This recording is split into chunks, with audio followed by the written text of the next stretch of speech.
Hey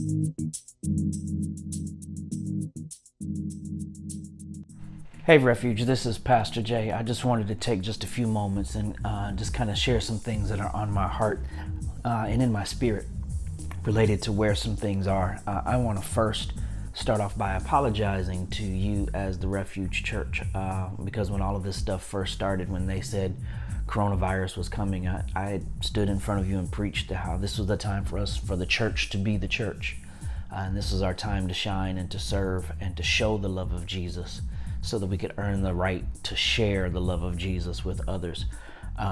But in an overabundance of caution, I'll say it as that, I wanted to make sure that we grew deeper and that we stayed safe. And so for that reason, for those reasons, those are kind of my logic and my rationalizations as to why we haven't been doing more as a church to serve others during this time and this season.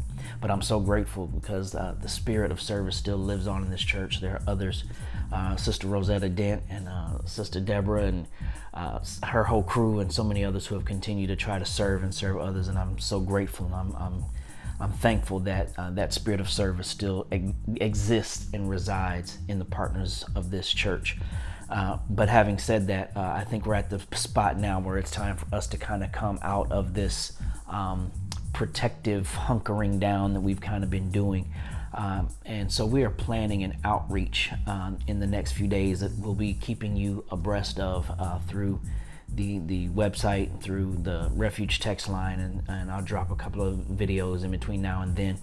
But I've been completely disturbed by the news of some things that's happening nationwide, but even here in our state, where the situation in the nursing homes, it has been underreported. And even with the things that the governor of our state has been doing and government officials to try to squash the numbers of what's really happening in our nursing homes. And I don't know if you've ever had a family member to be in that case, but that angers me. And so what we want to do is we want to target a nursing home to be a blessing to. Some of you may remember a few years ago, we tried to do that during the Christmas season. Well, we're going to go back to that same one, and we're in contact with them. We want to do a drive-by prayer service where we will drive into their parking lot, and we will spend some time in their parking lot. We won't get out. We won't endanger the staff or put anybody at risk, but we want to just pray for them. And there's some things that I'll be communicating with us in the cars to pray about and pray for.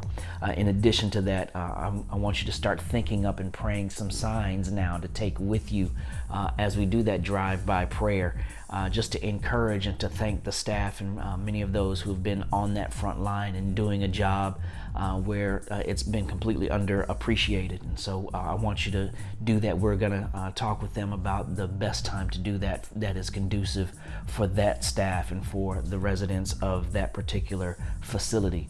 We're also planning and working with them to figure out a time where, through your faithful giving, we're going to provide some meals and some lunches for the staff that's there, just to let them know that there's a church in their area that's in their corner. And so we're planning to do some things and to kind of get outside the box, and while still trying to stay safe. And so that's what we're doing, and I want you to keep praying about that, and you'll get more information once we get confirmation from the facility that we can do that safely and that they will allow us to do that. But now let me say this. I want you to stay hunkered down. This thing is far from over. People haven't been listening to the scientists, and I'm not even affirmed when I look at the facts as I go on to the state's website. I'm not even sure that we've hit the peak of this thing yet. And if we move too fast, we may actually allow some things to come forth, and we may even back that into a second wave. And so I want you to keep praying. Jesus talked about there are some things that don't stop except by prayer and fasting. This thing isn't going to be a virus that finds a vaccination. This is going to be the saints of God praying this thing away and praying people through. So I want you to keep praying. But I do want you to know that we will come through this. I have no doubt in my mind that we're going to come through this because we're built for this. And so refuge. Just stick with it. God is continuing to do his thing. Don't lose faith. Don't lose hope. Don't lose sight. Keep persevering, because we're built for this. Listen, I love you. I can't wait to get more information to you. Let's make Jesus look good in the days to come. Love you guys.